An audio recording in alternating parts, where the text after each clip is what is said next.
More than average.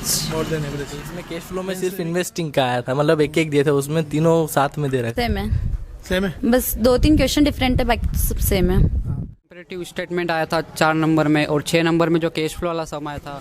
Hello guys and welcome to Vidya first. मैं हूं सुनील कुमावत और मेरे हाथ में है पीएफ अकाउंटेंसी का पेपर जो आज अभी हुआ है, आज 5 मार्च को। और कैसा रहा पेपर, देखिए इतने सारे स्टूडेंट्स हैं, है ना। अरे भाई देखो। ओके वेल, तो मैं जानने की कोशिश करूंगा कि कैसा रहा, एवरेज रहा, आसान रहा, इजी रहा, जैसा भी कुछ है। हो सकता है कि आपको ये नेक्स्ट ईयर के लिए काफ़ी अच्छे फीडबैक मिल जाए। Well, your good name? Shruti Jain. Shruti Jain. Shruti थोड़ा पास में जवाब है ना, उधर उसमें दिखना चाहिए, है ना। वेल श्रुति, सबसे पहली बात, कैसा रहा, मतलब पेपर कैसा रहा? लेंदी था थोड़ा सा पेपर, टाइम ज़्यादा होता तो अच्छा रहता थोड़ा। टाइम तो वही रहेगा, टाइम तो कोई बदलेगा नहीं। अच्छा, और मतलब आप क्या मार्क करेंगे, एवरेज या फिर थोड़ा टफ या क्या? एवरेज था पेपर तो। एवरेज था, ठीक है। आप भी आ जाइए। सिद्धि।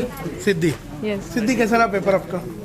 थोड़ा अच्छा था। व्यू में आपके हिसाब से मतलब कौन कौन से ऐसे क्वेश्चंस हैं जो यूजुअली आपको पता था कि हाँ ये क्वेश्चन तो आना ही चाहिए थे और वो आए भी हैं?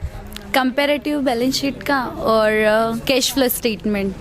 कंपेरेटिव बैलेंस शीट और कैश फ्लो स्टेटमेंट आपको था कि आएगा, और ये आए हैं दोनों। हाँ, और कंपेरेटिव स्टेटमेंट तो इजी है, हाँ, बहुत सबसे इजी आई थिंक है। और था ये यस, कितने नंबर का था? 6 मार्क्स। हाँ। तो 6 मार्क्स का कंपेरेटिव स्टेटमेंट आया, काफ़ी मतलब आसान था वो।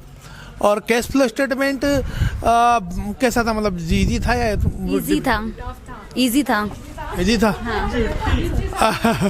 वेल आपका सही गया है कि गलत गया है? कैश फ्लो मेरा आधा हुआ और आधा रह गया, टाइम खत्म हो गया था। आधा रह गया इसलिए इजी लग रहा है।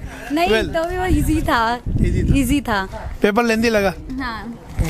अच्छा, इसके अलावा यू गुड नेम? खुशहाल राठौड़। खुशहाल राठौर। वो यार खुशहाल होता, तुम खुशहाल हो। वेल खुशहाल, सैंपल पेपर पढ़ने का फायदा मिला कि नहीं मिला? मिला सर, उसमें से बहुत सारे क्वेश्चन आए, मतलब जो रहा था फॉर्मेट वो सारे आए। P&L का आया, कैश फ्लो के वगैरह सारे। थोड़ा शर्माओ मत, पास में आ जाओ, मैं इतना डरने की क्या बात है। वेल इसके अलावा दूसरा क्वेश्चन ये कि ये ज़रूरत से ज़्यादा जो टफ क्वेश्चन दे रखे हैं बुक्स में, मुझे नहीं लगता कि इतने की रिक्वायरमेंट है। आपको भी ऐसा लगता है? यस सर, मतलब कोई पेपर में थोड़ा इजी था और उसमें बहुत ज़्यादा टफ दे रखे। इसमें कैश फ्लो में सिर्फ इन्वेस्टिंग का आया था, मतलब एक एक दिए थे, उसमें तीनों साथ में दे रखा है। मतलब हम ऐसा बोल सकते हैं कि पेपर कोई इजी नहीं था, पेपर तो अपना एवरेज था, लेकिन बुक जरूरत से ज़्यादा टफ दे रखी है। यस राइट है? Yes sir. हाँ बिल्कुल राइट है। मैं 2-3 साल से बातें कर रहा हूँ। खैर, और इसके अलावा कितने नंबर आ जाएंगे सर? 50 अबव। यार 50 अबव क्या, बिल्कुल क्या मतलब लास्ट बेंच पे बैठते हो? ये टूट गए, मार्क्स छूट गए ना सर, क्वेश्चन भी छूटे और सर। हाँ बिल्कुल, तो 50 अबव मार्क्स आ जाएंगे तो बहुत कम आ रहे हैं यार आपको। सर वो छूट गए क्वेश्चंस, छूट गया, मतलब लेंदी लगा आपको। तो नमन कैसा रहा पेपर? मेरा पेपर सर ठीक था सर, थोड़ा लेंदी लगा मुझे, और जो मल्टीपल चॉइस क्वेश्चन भी थे वो थोड़े मतलब टफ थे, फिलिंग द ब्लैंक्स टाइप आ गए थे, और जो रेशो निकालना होता है मुझे थोड़ा टफ लगा पेपर एमसीक्यूज के, अगर देखा जाए एमसीक्यूज से तो। एमसीक्यू के हिसाब से टफ लगा आपको? टफ लगा कि सबको ही लगा होगा? मुझे टफ लगा थोड़ा। अच्छा अच्छा, मतलब वाकई में टफ नहीं था? हाँ, एवरेज ही था पेपर। अच्छा, और जो इसके अलावा कौन कौन से ऐसे क्वेश्चन हैं जो हर साल आते हैं, इस साल भी आए हैं? कंपैरेटिव स्टेटमेंट आया था 4 नंबर में, और 6 नंबर में जो कैश फ्लो वाला सम आया था, और 8 नंबर में वो जो शेयर फोर फीचर वाला सम आया था, उसमें ऑप्शन भी था, वो वाला सम थोड़ा ट्रिकी था इस बार। और पार्टनरशिप में से क्या आया था? पार्टनरशिप में से रीवैल्यूएशन और रियलाइजेशन एक सम आया था, जो पार्टनर एडमिट होता है 6 नंबर में।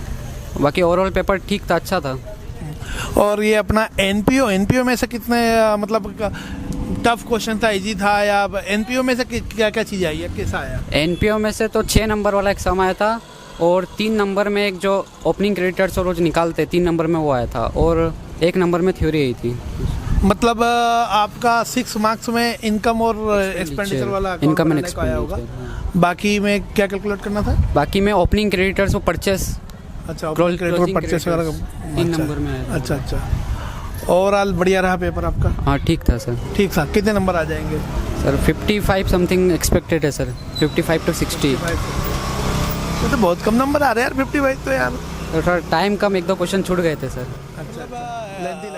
जरूरत से ज़्यादा जितने क्वेश्चन हम लोगों को पढ़ाए जाते हैं इतनी ज़रूरत नहीं रहती। नहीं। फिर मुझे भी है, पिछले साल भी मैंने डिस्कस किया था कुछ स्टूडेंट से, तो मुझे लगा था कि ये ज़रूरत से ज़्यादा उसमें दिया हुआ है प्राइवेट बुक्स में, Yes. है ना। आप वैसे क्या प्रेफर करेंगे कि इसको देखने के बाद में NCERT ज़्यादा बेहतर बुक है या फिर प्राइवेट पब्लिशर्स? NCERT फॉलो करना चाहिए, इसमें तो बहुत क्वेश्चन दिए हुए हैं। हाँ।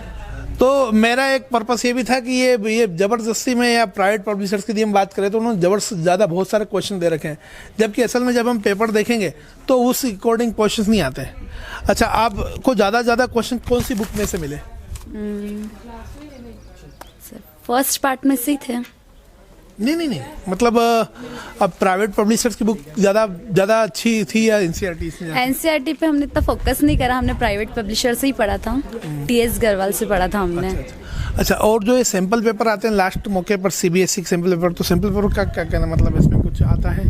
थोड़ा बहुत हेल्प हो जाता है उससे, मतलब किस टाइप के क्वेश्चन आएंगे ये पता चल जाता है। जो सैम्पल पेपर का पैटर्न था और जो अभी पेपर आया है, इसका पेपर पैटर्न एक जैसे ही था? हाँ, यस, सेम है। सेम है, बस 2-3 क्वेश्चन डिफरेंट है, बाकी तो सब सेम है। हाँ। मतलब सैम्पल पेपर जो लास्ट में आता है CBSE का, जो सैम्पल पेपर, मैं बाकी की बात नहीं कर रहा हूँ, बहुत सारे एक बुक्स वगैरह में भी आते हैं, बहुत सारी बुक बन के आ जाती, तो उन सब की बात चीज़ मैं नहीं कर रहा हूँ। तो सैम्पल पेपर हमें प्रेफर करना ही चाहिए और बहुत अच्छा देखना चाहिए। Yes. बिल्कुल पक्का है। हाँ। ठीक है, एक बार और वापस से आपका नाम बताओ। श्रुति जैन। श्रुति, आपने काफ़ी अच्छे से बताया, thank you very much. Accountancy के पेपर में ये बात सुन लेना, समझ लेना, ध्यान रख लेना आप लोग कि अकाउंटेंसी के पेपर में ऑलवेज आपको टाइम की ही कमी पड़ेगी। इस साल नहीं, अगले साल भी, अगले साल भी नहीं, उसके अगले साल भी। तो टाइम को आप यदि कवर कर पाए, टाइम यदि आपके हाथ में है, तो दुनिया तो नहीं, मतलब ये पेपर आपके हाथ में है।